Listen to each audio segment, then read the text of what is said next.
Twongeye kubasuhuza mu izina rya Yesu kuri uyu munsi w'icyumweru. Tugarutse kugira ngo tubane nanone mu materaniro nk'uko dusanzwe tubigenza no mu minsi yose yatambutse. Turashimira Imana mbere ya byose. Imana yatugiriye neza, twabonye neza yayo, niyo mpamvu twumva tugomba gufata uyu mwanya kugira ngo dufatanye kwihimbaza, dufatanye kwishima, dufatanye no kumva iki tubwira mu bihe bya none.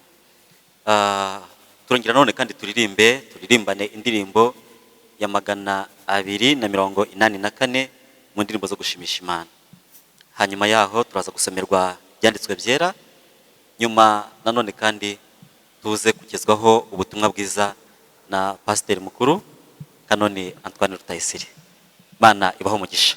Reka kandi nanone mbonireho mbabwire ko tuzongera kubana mu materaniro ku itariki 26 z'ukwezi kwa karindwi. Tuzatangira nanone amateraniro nk'uko twajyaga tubana, ariko kandi hari byinshi bizahinduka tuzabamenyesha muri ino minsi, kuko tugiye kubanza kubyiga neza kugira ngo tutazagira ibyo tubangamira cyangwa twica mu bwirinzi bwacu nk'abanyarwanda, nk'abakristo, kugira ngo icyorezo cya coronavirus kitabona icyuho kikabasha kutwinjirana. Ariko gusa uko bimeze kose, icyongereza, service y'icyongereza tuzabana nayo ku itariki 26 saa 2 za mu gitondo. Iteraniro rizaba ritangiye, tubaye tubararitse English service mwe mwiteguye. Hanyuma reka rero dufatanye turirimbe indirimbo ya 284. Hanyuma yaho turasenga Imana, dukomeze gahunda. Mucuranzi natuyobore muri music.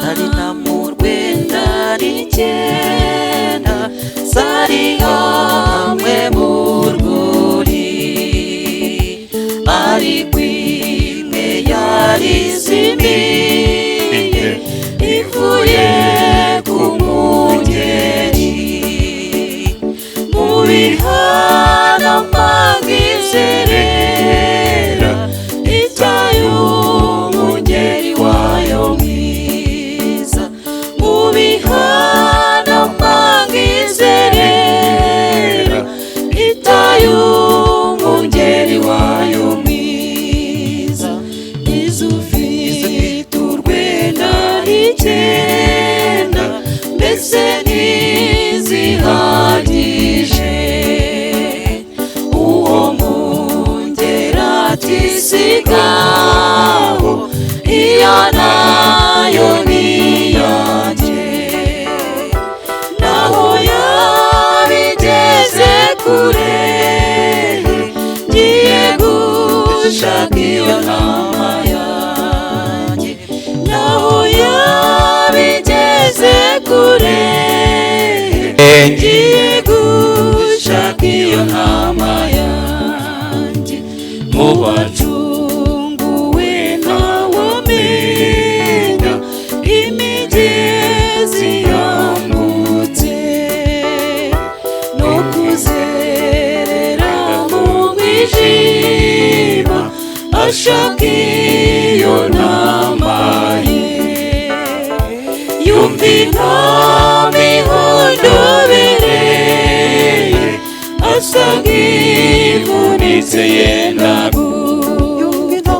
yumva intama ihondobereye asanga ivunitse yenda iyi nkora mbona ari iki kwima amaraso se ati ntuzi ko nanyuza shaka intama izimiye ibiganza byishwe n'ikize byishwe n'amahwa muri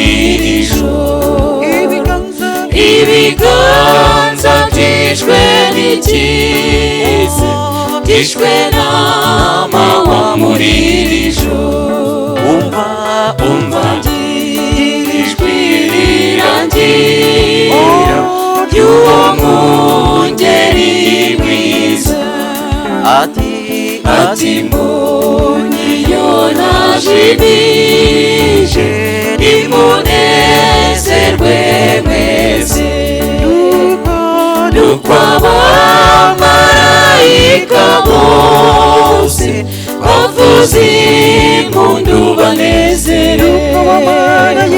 Nuko abamarayika bose bavuza impundu banezerewe. Nuko abamarayika bose bavuza impundu banezerewe. Nuko abamarayika bose bavuza impundu banezerewe. Nuko abamarayika bose bavuza impundu banezerewe. Nuko abamarayika bose bavuza impundu banezerewe.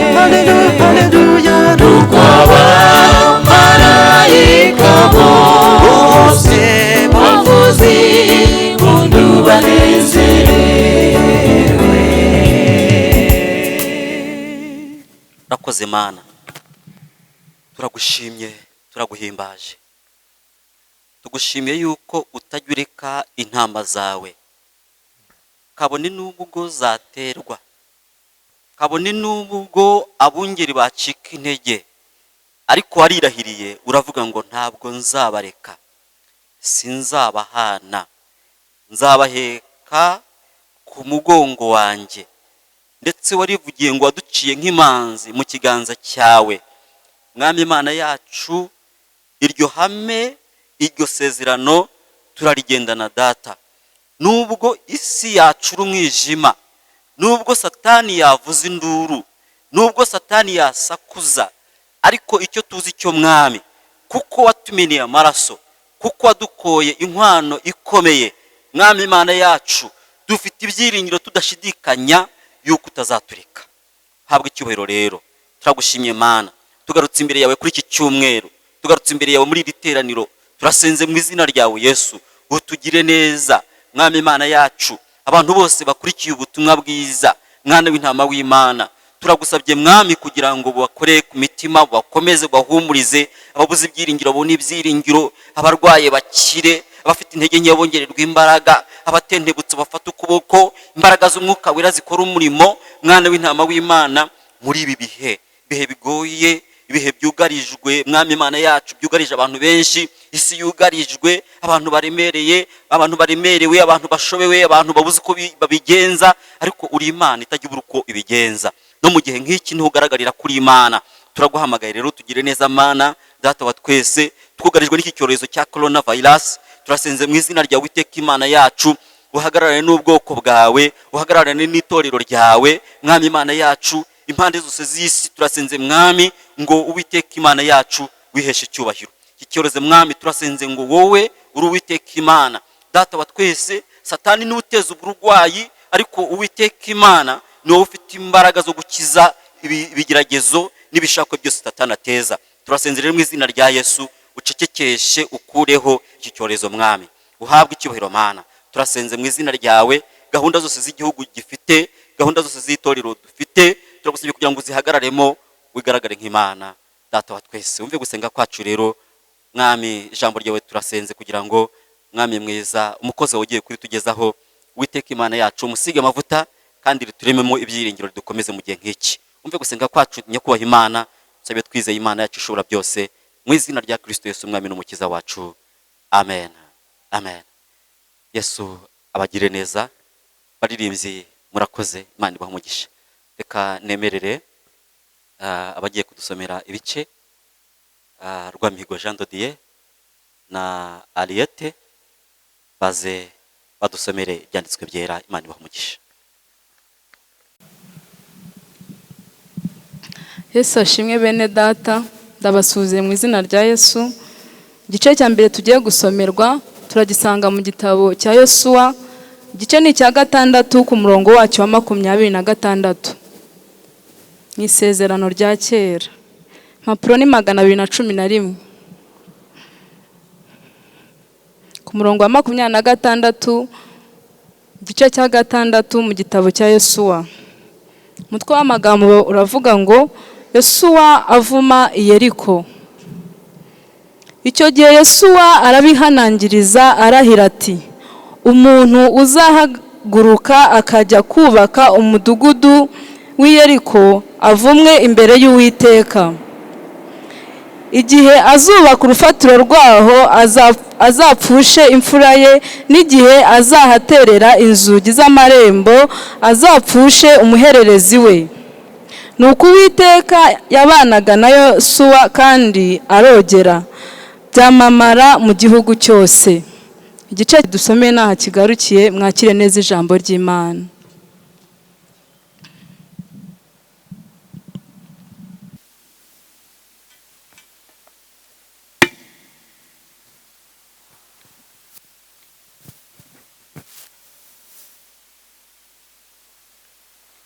Yesu ashimwe itorero ry'Imana.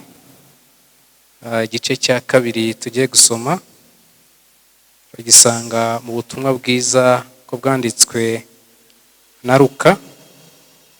Igice ni cya 19, turahera ku murongo wacyo wa mbere tugeze ku murongo wa 10. Ubutumwa bwiza uko bwanditswe na Luka, igice cya 19, turahera ku murongo wacyo wa mbere tugeze ku murongo wa 10. Ni kuri paji ya 83 ruhande rw'isezerano rishya. Dusome mu izina rya Yesu. Umutwe w'amagambo uragira uti ibya Zakayo. Yesu agera i Yeriko arahanyura, nuko hariho umuntu witwaga Zakayo, yari umukoresha w'ikoro mukuru kandi yari umutunzi. Ashaka kureba Yesu ngo amenye uko asa, ariko ntiyabibasha kuko abantu bari benshi kandi ari mugufi. Arirukanka ajya imbere, yurira umuvumu ngo amurebe kuko yari agiye kunyuraho. Yesu ahageze arararama aramubwira ati, Zakayo, ururuka kuko uyu munsi nkwiriye kurara iwawe. Yururuka vuba amwakira anezerewe. Abantu bose babibonye barabyivovotera bati, dorere agiye gucumbika ku munyabyaha.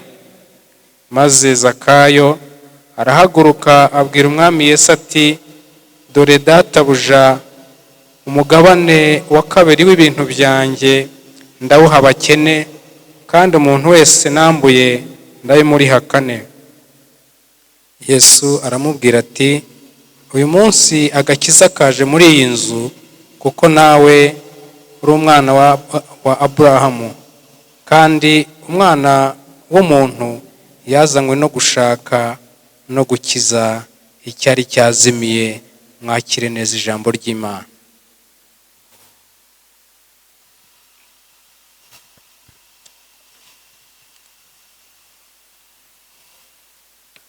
Haleluya.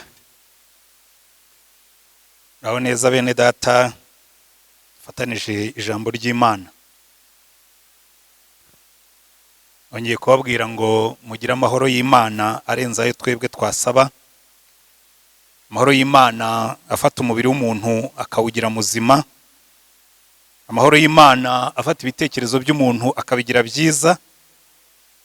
Amahoro ava mu mutima utuje utibonamo ibibi, ariko cyane cyane amahoro yo kwimenya nk'umwana w'Imana, kwimenya nk'umwana w'Imana data, kandi wakiriye Yesu nk'umucunguzi n'umwami, kandi ukagira umwuka wera nk'umufasha wawe.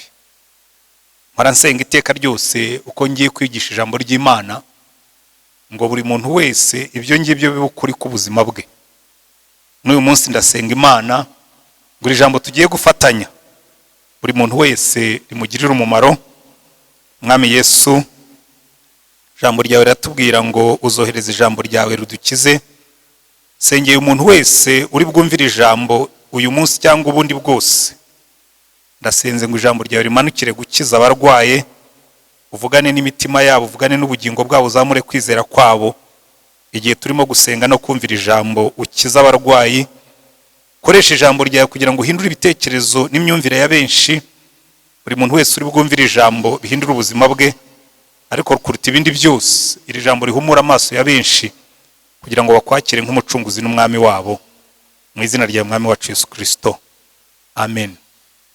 Tumaze iminsi twiga amagambo avuga ku guhura na Yesu cyangwa gutumira Yesu, kuko iri ngiri niryo shingiro ry'ubukristo bwacu.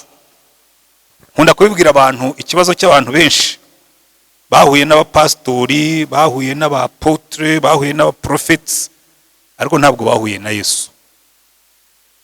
Kandi igihe cyose uzabaho ufite idini idafite Yesu, reka nongere mbisubiremo, ngo idini idafite Yesu ushobora kuyigenderamo bakagushima, bakakuvuga neza, bakakuririmbira, bakakuririmba, bakagukomera amashyi, ariko ntabwo uzakubuza kujya mu muriro.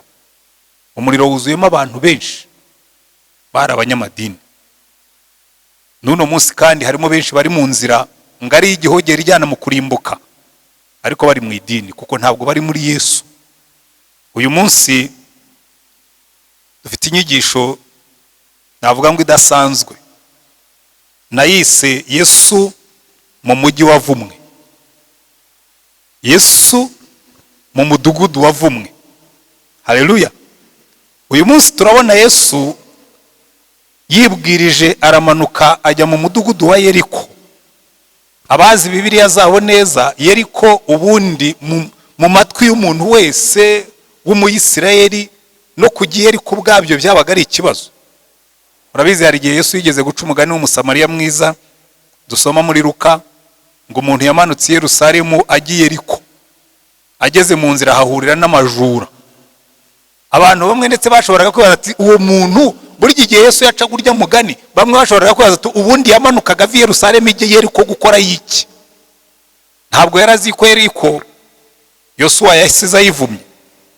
Murabizi neza mu gice cya mbere badusomeye baratubwira ngo Yosuwa arabihanangiza, ararahira ati umuntu uzahaguruka akajya kubaka uyu mudugudu w'i Yeriko avumwe imbere y'Uwiteka.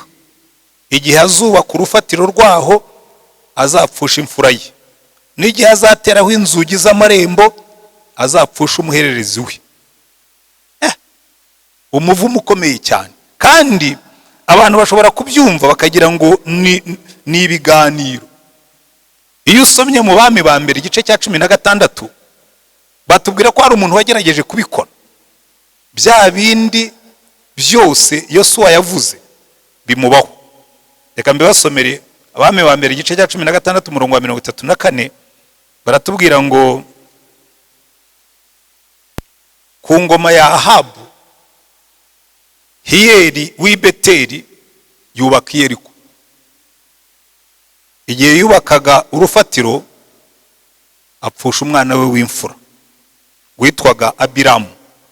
Ashinze ibikingi by'amarembo apfusha umuhererezi we witwaga Segubo, nk'uko Uwiteka yavuze abivugiye mu kanwa ka Yosuwa mwene Nuni. Uyu mudugudu w'i Yeriko niwe Yesu yari agiyemo. Baratubwira ngo aramanuka agiye Yeriko. Ahandi yaciye umugani w'umuntu wavuye i Yerusalemu amanuka agiye Yeriko, ageze mu nzira nanone akubitirwa mu nzira.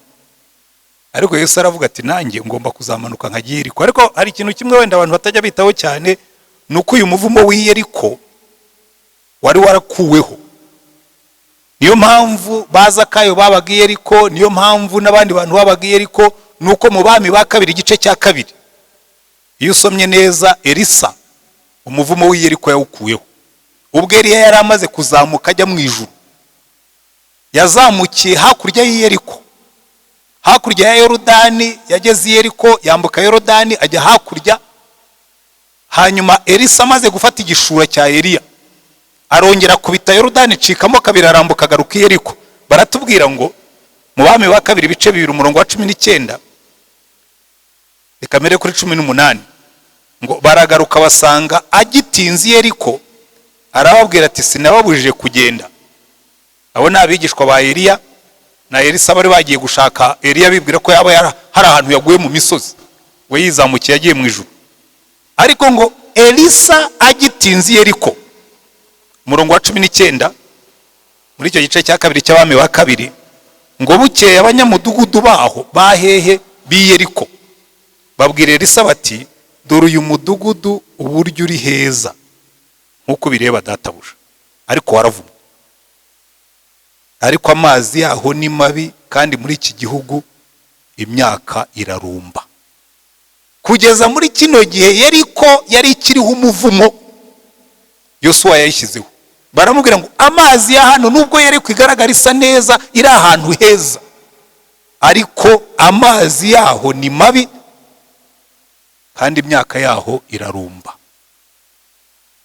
Ngo aravuga ati nimunzanire imperezo nshya muyishyire mu munyu.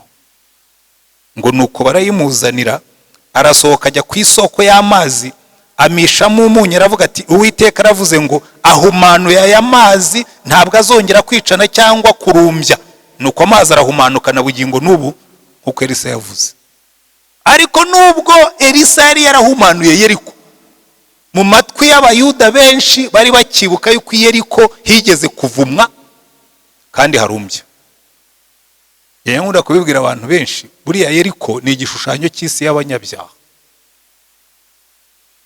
Abantu benshi batuye i Yeriko, amazi yaho ni mabi kandi ararumbya.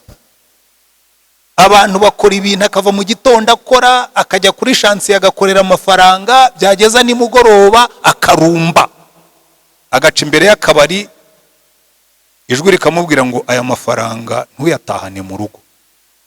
Akagenda akanywa icupa rimwe, akanywa 2, akanywa 3, yagera ku rya 4 akaririmba mu mpagakaye. Yarangiza agataha yafunze isura, arakaye umujinya, ngo umugore ataza kugira icyo mubaza, ati ntugire icyo mbaza, nta gutura umujinya wanjye. Tuyi Yeriko, amazi yaho hararumbye. Abantu benshi, abagabo benshi batuye Yeriko, abagore benshi batuye Yeriko, ibyabo byose birarumba. Ndetse bamwe bazakubwira ngo bafite inyatsi, ngo bafite za karande, ngo bafite icyarwa. Nenda kukubwira, niba utuye Yeriko ibyiringiro byawe biri hafi. Elisa yanyuze i Yeriko, arababwira ngo ni mu umunyu. Buriya niyo mpamvu Yesu yavuze ngo twebwe muri ino si y'abanyabyaha turi umucyo, turi umunyu w'isi. Ariko arangije aravuga ngo ariko si umunyu ngo nushiramo uburyohe bwawo uzaba ukimaze iki? Abantu bari hano mu isi irumbya, barubaka ingo zigasenyuka, barakundana bagatandukana, barafatanya bakagambanirana bakamburana, baranywa bagasinda bakarwana bakicana. Mu isi irumbya batuye Yeriko, mu mudugudu w'uburimbukiro, umudugudu wavumwe. Ariko Imana yadushyize muri ino si kugira ngo tuyibere umunyu. Elisa aravuga ngo nimunzanire umunyu kire muri ano mazi, ngo kandi guhera uwo munsi ngo aravuga ngo amazi hano arahumanutse ntazongera kurumbya. Ndenda kukubwira mwene data, ugira ibyiringiro, kuko umwami Yesu ubwo yajyaga i Yeriko biratangaje cyane, kubera ko yaribwirije aramanuka. Mu gice cya 18 yari mu nzira agana i Yerusalemu, yendaga kujya kubambwa. Aramanuka aravuga ati ariko mbere yuko njya ku musaraba reka mbanze nyure ni Yeriko, mu mudugudu wavumwe. Ndenda kukubwira mwene data, ibyo waba urimo byose, ibihombo waba urimo byose, ibibazo waba urimo byose, imivumo waba urimo gucamo yose, za karande waba urimo gucamo, na bya bindi byose muvuga, n'imikasiro n'imyako. Abantu basigaye bazanye ibintu byinshi. Ugendana imyaka ute ugendana na Yesu, umugisha w'abari mu isi. Aravuga ngo henga nyuri Yeriko, kandi hari icyo ndibuze kuhakora. Mwambwiye ngo amen. Ariko arangije ku murongo wa 10 w'icyo gice cya 19 hariya muri Luka, aravuga ngo uyu munsi agakiza kaje muri iyi nzu, kuko nawe uri umwana wa Aburahamu, kandi umwana w'umuntu yazanywe no gushaka no gukiza icyari kizimiye. Haleluya. Icyo nicyo cyazanye Yesu mu isi, icyo nicyo cyajyanye Yesu ariko mu mudugudu wavumwe. Ariko nenda kukubwira mwene data, wumva aya magambo. Wenda nawe uricara buri munsi ukumva umudugudu wawe urumbya, urakora ntiwunguka, mu rugo rwawe hahora intambara, mu buzima bwawe hahora imihangayiko, ibintu byawe byose bigenda nabi, uratega zikavamo. Ariko nenda kukubwira ngo iyo Yesu yaje mu buzima bwawe hari ikintu kigomba guhinduka. Haleluya. Ikintu cya mbere kinezeza, baratubwira ngo mu gice cya 18 ku murongo wa 35 ngo nuko yenda kugera i Yeriko, impumyi yari yicaye iruhande rw'inzira isabiriza, yumvise abantu benshi bahita, ibaza ibyo ari byo. Ko numva abantu barimo kuyogayoga, ko numva ikiriri cy'abantu, urumva ni umuntu w'impumyi ntiyigeze abona. Ariko ati ko numva ikiriri cy'abantu, ni umunyapolitiki ukomeye uciyeho, ni umwamuje batoya. Ngo baramubwira bati ni Yesu w'i Nazareti uhita. Ati yewe, ati hari undi muntu w'impumyi wigeze kumbwira ko Yesu w'i Nazareti yamuhumuye. Ati yanciyeho nicaye hano ku muhanda arambwira ngo uracyari impumyi, ngo kandi Yesu ahumura abantu. Nibwira ko baritumaye haraga bagatera ko uyu Yesu azazi Yeriko ryari, ko ntashobora kuzamuka ngo nkore urugendo ko ndi impumyi. Uyu Yesu hari nari mazigera nyuri Yeriko. Hari abantu benshi bumva tuvuga agakiza ka Yesu kavuga ngo nanjye ibyo byambaho. Yego, nuno munsi Yesu aragenda ashaka abo yagirira neza. Noneho baritumaye baramuga ati ni Yesu w'i Nazareti. Aravuga ati Yesu, bumva ukuntu batubwira ngo arataka cyane ati Yesu mwene Dawidi mbabarira. Cyongereza baravuga ngo he shouted loudly. Ntabwo yavuze buhoro, abantu batangira bakicara, mwami Yesu ngirira neza, mwami Yesu wangirira neza, wabishaka wangirira neza. Ariko Barutimayo yaravuze atoya, ndashaka yuko ntabwo ari bumpiteho, nubwo anyuze hano i Yeriko, uyu ni umunsi wanjye, this is my day. Yenda kukubwira mwene data nawe urimo kumvira ijambo, reka uyu nguyu umunsi wawe, kuko hari impumyi nyinshi zituye muri iyi si. Abantu benshi bafite amaso bagenda bakanuye ariko bameze nk'ifi. Ifi bayiroba ireba ikanuye, bakanaga umunyorogoto uri mu kuma, karya umunyorogoto bakayikubita akuma kakayifata, bakayiroba ireba, bakayibaga ireba, bakayotsa ireba, bakayirya ireba. Niyo urebye umutwe wayo yaramaze gupfa ibigikanuye. Abantu benshi nuko bameze, bapfiriye mu byaha bakanuye, barareba ntibabona. Yesu yigeze kuvuga abafarisayo n'abandi banditsi n'abayobozi b'abayuda, aravuga ngo izi ni impumyi ziyoboye izindi impumyi. Barambwira turavuga ko twebwe turi impumyi. Ati byaruta iyo muba muri impumyi y'amaso.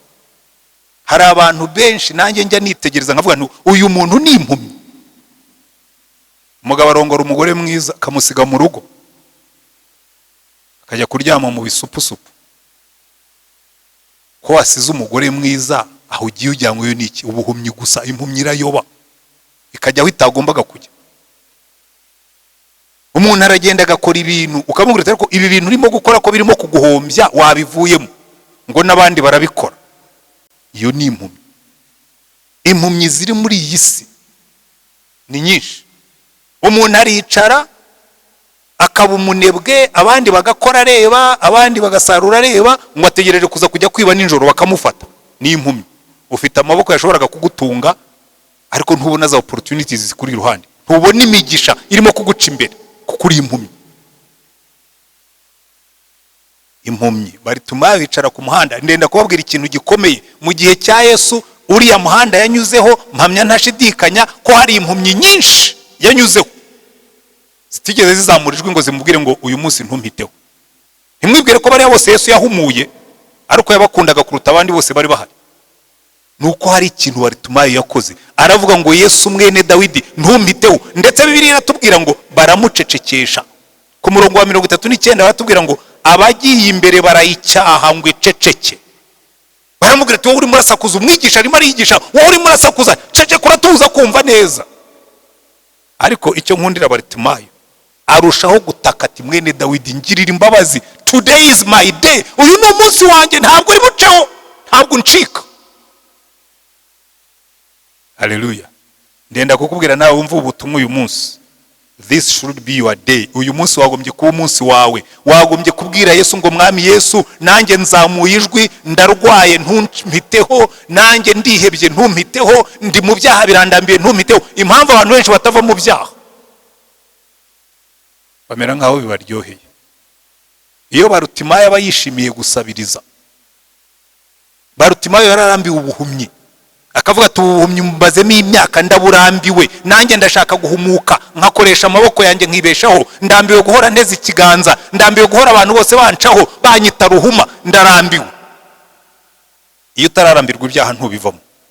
Impamvu abantu benshi baguma mu byaha, bibwira ko ibyaha biryoha, ariko uramutse witegereje neza wamera nka Barutimayo. Urabizi neza yuko ibyaha ntibiryoha, urabizi neza ko ibyaha biraguhombya, urabizi neza ko ibyaha biraguteranya, urabizi neza ko ibyaha bituma wicira urubanza. Utuye mu mudugudu urumba w'Iyeriko, ariko Barutimayo yaravuze atoya, nabaye impumyi igihe kirekire, ariko ubwo Yesu yaje uyu munsi byanjye birahinduka. Abantu baramucecekera, aravuga ati niyo mwancecekesha gatanu sindi buceceke, kuko uyu munsi ndahumuka, uyu munsi birahinduka.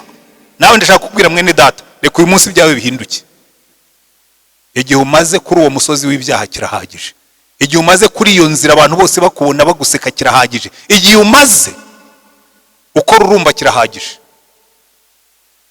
Igihe umaze urugo rwawe ruri mu makimbirane kirahagije. Kuki utura mu rugo ukaruhindura umuriro utazima, kandi Imana yaruremye ngo rukubere umunezero? Kuki ufata ubuzima bwawe ugakorera amafaranga akaribwa n'abandi abiwawe bashonje, utuye mu mudugudu ukurumbya? Ariko ndagira ngo mere nka Barutimayo uvuge ngo ya, uyu munsi ibincecekesha byose ndabisezera. Hari inshuti zawe zakubwira ngo byihorere, uzabikora ubundi, ariko Barutimayo ngo baramucecekesheje, baramubwira ati ceceka Barutimayo, impumyi ntabwo zivuga, ceceka Barutimayo, nubundi tuzaguha, ceceka Barutimayo, niba ushaka gusabiriza komeza usabiriza. Ariko Barutimayo aravuga atoya, uyu munsi birahinduka. Haleluya. Kandi uko ibyo yashakaga niko byagenze, kuko ngo Yesu yaramwumvise asakuza avuga ati mwene Dawidi mbabarira. Hanyuma ngo Yesu ageze hafi ye, umva uko byagenze. Ngo ageze hafi ye aramuhamagara. Haleluya. Gihe hari ikintu nyankundira Yesu, abantu bari barimo gucecekesha Barutimayo, aranga ngo noneho azamurijwe, Yesu nunjeho, batececeka ariko Barutimayo urasakuza, akiyawe Yesu we titamitaho. Hanyuma Yesu aramwumva, ngo Yesu arahagarara ategeka ko ayimuzanira. Igeze bugufi arayibaza ati urashaka ko ngukorera iki? Iki nicyo kibazo Yesu abaza abantu bose, urashaka ko ngukorera iki? Iyo Barutimayo atazamura ijwi aba yaragumye aho ari. Iyo Barutimayo batazamura ijwi aba yarapfuye asabiriza. Iyo Barutimayo atazamura ijwi aba yarapfuye ari impumyi. Ariko Yesu aramubwira ati ngaho urashaka ko nkukorera iki? Yashaka ari kumubwira ati mpa agafaranga. Ariko Barutimayo yararambiwe kuba impumyi, yararambiwe gusabiriza, yararambiwe gutungwa n'abandi. Ati databuja ndashaka guhumuka. Haleluya. Yesu arayibwira ati humuka, kwizera kwawe kuragukijije. That's all. Hakindi yamubwira ngo ati ngaho humuka. Urashaka guhumuka, ngaho humuka. Ako kanya arahumuka, amukurikira himbaza Imana. Abantu bose babibonye bashima Imana. Haleluya. Ndasenga Imana ngo buri muntu wese wumvira ijambo uyu munsi uhumuke, abazakubona wari umusinzi, abazakubona urugo rwari rwakunaniye, abazakubona wari umusambanyi, abazakubona wari wararembejwe n'ibi na biriya, bahimbaza Imana ku bwawe, bavuge ngo ibyo ari byo byose n'uno munsi Yesu aracyakora. Ntabwo wakwemerera Imana ugahaguruka aho wicaye mu byaha ugahura na Yesu mu mudugudu w'Iyeriko agahindura ibyawe. Ikintu cyari cyatumye Yesu anyura Iyeriko, muri iriya si yari yaravumwe. Erega ku Bayuda iteka ryose iyo bavugaga Yeriko ikintu cyazaga mu mutwe cya mbere umudugudu wavumwe. Ariko Yesu akavuga ati nyamara buri Iyeriko, iyi si najemo ni Iyeriko, ni isi y'abanyabyaha. Ubwo Adamu yakoraga icyaha, Imana yabwiye Adamu, iramubwira ngo Adamu uzaniye isi kuvumwa, ubutaka buzakumerera amahwa n'ibitovu, ubuzima bugiye kukurumbya. Hanyuma ariko Yesu aje, icyari umuvumo wacu aragihindura, agihindura umugisha. mwambwiye ngo amen ariko ko ari ibyiza byacu. Amaze guhumura Barutimayo, baratubwira ngo Yesu agera i Yeriko. Barutimayo yari mu nzira hafi y'i Yeriko, ariko ageze i Yeriko noneho wasanga undi muntu kandi niwe wari wamuzanye. Baravuga ati ibyo ari byo byose ndumva i Yeriko hari amajwi arimo kuhazamuka. Hari ijwi ririmo kuzamuka i Yeriko. Mu nzira y'i Yeriko hari umuntu witwa Barutimayo, kandi amaze iminsi avuga ngo icyatuma Yesu anyura hano, icyazampa nkahumuka nkaba muzima. Wenda nawe umaze iminsi urimo kuvuga ngo ariko ko mbona abandi bamerewe neza, ko mbona abandi bahindutse, icyazampa nanjye ngahinduka. Yesu aribwiriza anyura mu nzira y'i Yeriko aragenda, ariko ikintu gikomeye yari azi ko hari undi muntu nawe wifuza kumubona. Ijambo ry'Imana riratubwira ngo muzashaka mumbone nimunshakana umwete. Haleluya. Ushaka Imana wese azayibona, ushaka Yesu wese azamubona. Ikibazo dufite nuko abantu benshi ntabwo barimo gushaka Yesu, ahubwo barimo arashaka isi. Ibyaha biriyongera, ukongera ukiyongeza, ukanywa icupa rimwe inyota ntishire, ukongeramo irya kabiri inyota ntishire, ukongeramo irya gatatu inyota ntishire, wageramo irya gatanu igifu kikakubwira ngo nurenzaho nibyo washyizemo mbere birazamuka, ugataha ariko utashize inyota. Ukagenda ukarongora umugore mwiza, ukongeraho uwa kabiri, ukongeraho uwa gatatu, ukagira bane, ukagira inshoreke ukazigira nyinshi, umufuka ugahomba, banki igahomba, ukarumbya ariko ugakomeza. Kubera iki? Kubera yuko ntabwo uzanyurwa. Nta mahoro y'abanyabyaha niko Imana ivuga. Imana ibivuga neza muri Remera, avuga ngo abantu banjye bakoze ibyaha bibiri, ngo baranyimuwe kandi ari ryo soko y'amazi y'ubugingo, ngo bicugushuri, ngo bikorogoshorera ibitega by'ibitare bidashobora gufata amazi. Bimuye Imana, bakorogoshora ibitare ariko n'ibitega bidahaza, kuko nta mahoro y'abanyabyaha niko Imana ivuga. Nicyo cyatumye Yesu anyura i Yeriko. Hari umuntu wari ufite umutima urambiwe, umuntu w'igitangaza yitwaga Zakayo. Ubundi urebye Zakayo agenda mu nzira yarameze neza. Hano baratubwira ngo Zakayo ngo yari umukoresha w'ikoro mukuru kandi yari umutunzi. Ibintu bibiri bikomeye. Mu yandi magambo, Zakayo yari umunyacyubahiro, yari umukuru w'imisoro mu mujyi wa Yeriko, assistant commissioner of revenue.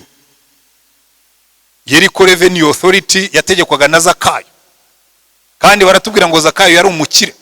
Ntabwo nzi uburyo Zakayo yari yarageze muri uwo mwanya kugira ngo uzamuke ube umukuru w'imisoro muri kiriya gihe. Wenda Zakayo yari azi kwicara muri salo nk'uko benshi babikora, bikamuha promotion, kuko abantu benshi bazi gukoresha kwicara muri salo z'abakomeye bakamenya aho unyura kugira ngo ubone imyanya. Cyangwa Zakayo yari umuhanga, yari azi gukora cyane. Abaroma bamubonye bati uyu mugabo afite ubwenge, ni smart, tumuhaye turamuzamuye. Icyo tuzi nuko Zakayo yari akomeye, yicaranaga n'abakomeye, yari umunyacyubahiro. Igihe umuntu ukize wese uyu munsi bagenda muri V8, icyo gihe umuntu yagendaga mu ifarasi, ku ifarasi y'igitare nziza nini. Iyo Zakayo yanyuragaho baravuga ngo uriya ni boss, kuko baranatubwira ko yari n'umukire, yari atuye mu nzu nziza. Ibyo yashakaga byose yarabibonaga, ariko Zakayo ageze baravuga ati ibi bintu ntabwo bimpaza. Muri Yesaya igice cya 55 Imana iravuga ngo kuki mutanga amafaranga, kuki mutanga ifeza n'izahabu mukagura ibidahaza. Abantu bose bagerageza byinshi ariko ntibahage. Umuntu arundanya amafaranga kubaka inzu imwe, umutima ugakomeza ukavuga ngo mpa, ukongeraho ya kabiri umutima utima, ukubaka hafi umujyi wose ariko ntunyurwe. Kubera iki? Ntabwo ibintu bihaza umuntu. Yesu yaravuze ngo umuntu byamumarira iki kunguka isi yose yahombye ubugingo bwe. Zakayo yari yarungutse ibintu, afite icyubahiro, afite ubutunzi, ariko mu mutima we habuze ikintu. Ariko uwo mutima ushaka Imana niwo ukurura Imana.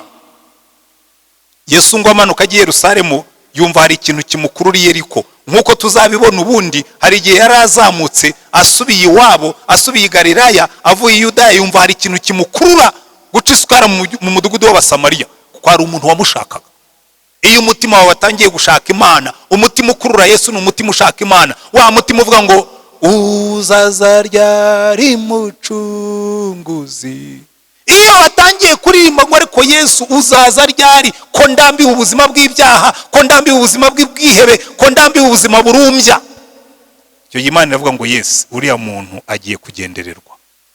niba uri muri abo ngabo bicaye bavuga ngo uzaza ryari mucunguzi, niki cyankura muri ibi ngibi, niki cyankura muri ubu bwihebe? Abantu benshi batuye nkaho Zakayo yari atuye, bafite amafaranga menshi ariko amahoro barayabuze, bafite amafaranga menshi ariko ingo zarabananiye, bafite amafaranga menshi ariko n'icyubahiro babahaye bagipfusha ubusa kubera ibyaha. Zakayo arabireba aravuga ati ibi bigomba guhinduka. Noneho ngo yumva, sinzi uwari warabimubwiye, wenda baramubwiye bati igisubizo cyawe kizabonekera muri Yesu. Wagerageje idini, uri umuyuda ariko uri umukoresha w'ikora, abandi barakwanga, ariko nubona Yesu byose bizahinduka. Hanyuma ngo Yesu anyuriye ariko Zakayo aravuga ati this is my day, uyu ni umunsi wanjye. Uriya munsi Yesu agomba kuba yaragiye anezerewe, yasize Barutimayo anezerewe, ataha kwa Zakayo. Zakayo ngo yari afite ikibazo gikomeye cyane, ngo yari mugufi kandi yari umukoresha w'ikoro. Ngo agiye kugerageza ngo arebe Yesu, abantu baramubuza. Hari abantu benshi, na Barutimayo baramubujije, hari abantu benshi. Namwe mushobora kwicara washaka kubona Yesu ukabangamirwa n'idini, ukabwira abantu utari ko sinyuzwe, atari ko nta kibazo ufite. Twe tubona uri umukristo mwiza, utanga ibya 10 n'amaturo, uri umuntu w'umunyacyubahiro, nta mpamvu tubona rwose ubundi uri mwiza, bakakuryamisha bakakubyinira bakagusinziriza ariko umutima wawe utanyuzwe. Zakayo aravuga atoya, nge ngomba kubona Yesu. Agiye kubona Yesu, hari abandi bazabuzwa nuko ngo barokore, ngo ntibitwara neza ngo barokore. Kera nanjye nari narananiwe gukizwa kubera ko nabonaga abarokore batagenda neza, nkajya mvuga n'ubundi no gukizwa ntibibaho, n'abarokore barabeshya, ariko nabonye Yesu nsanga biratandukanye. Ntabwo agakiza kagomba gushingira ku bantu. Umuntu nazakubwira ngo ukurikire Pastor Antoinne uzamubwira uturambeshye, kurikira Yesu. Umuntu nanakubwira ati jewe abarokore barandesovye, abarokore barampemukiye, uzamubwire ngo nta kibazo, ntabwo Yesu azaguhemukira, kurikira Yesu. Zakayo abantu baramukandagiye bamubuza kubona Yesu, aravuga two mwabigenza kose mu nkandagire mu mbyige ariko ndabona Yesu. Aragenda yurira umuvumo. Nigeze kumva abantu babeshyira Zakayo ngo yari yishyize hejuru, ngo Zakayo we ngo manuka muri ibyo bintu by'ibyubahiro. Nta cyubahiro cy'umuyobozi wuriye umuvumo. Uje ugasanga Pastor Antoinne nuriye igiti kugira ngo wenda mbone president ari bunyureho, ntabwo wavuga ngo nishyize hejuru, ahubwo wavuga ko nacishwe bugufi. Umuntu w'umunyacyubahiro, komiseri general w'imisoro mu mujyi bamuzi, ari umunyacyubahiro uzwi, hanyuma yakumva ko Yesu ari bunyureho akurira igiti ngo yishyize hejuru, ahubwo yaricishije bugufi. Abantu benshi impamvu batakira Yesu nuko biyemera. Abantu benshi impamvu batakira Yesu nuko bumva ngo babaseka. Zakayo yaravuze ati wenda banseke ndurira igiti ariko ndamubona. Nambwiye ngo amen, ariko nkunda abantu bameze nka Zakayo, bavuga ngo uko byagenda kose ndabona Yesu. Niba ngombwa nzarara nshinze amaguru mu mazi ariko mbone Yesu. Niba ngombwa nzarara ntasinzira ariko nzabona Yesu. Kandi ntabwo asaba byinshi bambi. Nubu urimo kumva ubutumwa ushobora kumwakira. Umaze igihe kirekire ushakisha, ariko ndakubwiye ngo uyu munsi let it be your day. Nkuko Zakayo aravuze, uyu no munsi wanjye. Ntabwo Yesu yaba yanyuziye ariko ngo anyureho ntamubonye. Ahagarara mu giti Zakayo, umuyobozi mukuru, komiseri general w'imisoro y'Yeriko. Abantu bose baramubona ati noneho ishyano ryacitse umurizo. Dore Zakayo, dore umuyobozi wicaye mu giti hamwe n'abana. Zakayo aravuga ati mumvuge uko mushaka, munyita uko mushaka, munyita ikigoryi, munyita umuswa, munyita umusaza, ariko ndabona Yesu. Haleluya. Noneho ikintu kinejeje, Yesu ageze munsi y'igiti, yagombaga kuba akomeje agenda kuko hari benshi bashakaga kumureba, hari benshi bamubyiganagaho, ariko yumva hari umutima umushaka. Ageze munsi y'igiti aramareba hejuru ati Zakayo. Zakati yamuhaye, azi n'izina ryanjye, he knows me by name. Arampamagaye mu izina, Zakayo w'Iyeriko mugufi. Zakayo w'Iyeriko, umukoresha w'ikoro, abandi bose basuzugura banena. Agiye kumusura baravuze ati reba wa mugabo agiye kurarana n'umukoresha w'ikoro. Yesu aravuga ati hari icyo mutazi, uyu nawe ni intama yanjye. Zakayo ngo Zakayo amanuka anezerewe, yamanutse yirukanka, aravuga ati yamaye wa mugabo aranzi, wa mwigisha ukomeye cyane najyaga nifuza kubona, azi n'izina ryanjye. Aravuga ati Zakayo, how are you? Umeze ute Zakayo? Ati nifuzaga kukureba. Ati nuriye igiti, shaka kukureba. Aramubwira ati Zakayo, ntabwo mbonye gusa, ahubwo ngiye kuguha favor iruta izindi zose. Uyu munsi nkwiriye kurari wawe. Uyu munsi icyumba cy'abashyitsi nijya uri bukiraremo. Zakayo ati jewe Zakayo umukoresha w'ikoro, ni jewe umwigisha nk'uyu aje gusura. Ntabwo Yesu yigeze abwiriza, kuko icyo Zakayo yari akeneye ni ukubona Yesu, kandi yari yamubonye. Baragenda bageze mu rugo, aramubwira ati umva rero mwami Yesu, jewe uyu munsi byanjye byose byahindutse. Kuva nkubonye ukarara mu cyumba cy'abashyitsi wanjye kwa Zakayo, ubu witwaga Zakayo mpinduye izina. Ntabwo nzongera kwitwa umwambuzi, ahubwo ngiye kuba umuntu w'umugira neza. Nshyizeho fondasiyo yitwa Zak Foundation, nzajya mfasha abakene. Kandi hari n'ikindi ngiye gukora. Abantu bose bazaza ku kazi ejo bazasanga mu biro hicaye Zak, icyaremwe gishya. Mbabwire ngo uwo nambuye wese ndamuriha inshuro enye. Ariko uzi umuntu gwagiye gusora uwo munsi, bagomba kuba baravuze ati harakabaho Yesu. Uzi ko na Zak yakirijwe di? Uzi ko Zakayo ugira ngo uzatanga umusoro kwa Zakayo, baratubwira ngo ubutunzi bwa Zakayo yari yaraburondanije, arabitwibwirira, arya ruswa. Aravuga ati abo nambuye bose ndabariha 4. So ndabasubiza ibyo nabambuye, nongereho n'indishyi z'akababaro n'iz'ubukererwe. Kaza waza gusora akakubwira ati he madamu, wibuka ubushize uza gusora? Narebye muri registre yawe, kuri fiche yawe wasoreyeho ubushize. Uribuka amafaranga wasoze? Atobo karabaye rero, agiye kuyakuba 2 none ubwo ari Zakayo. Karabaye Zakayo.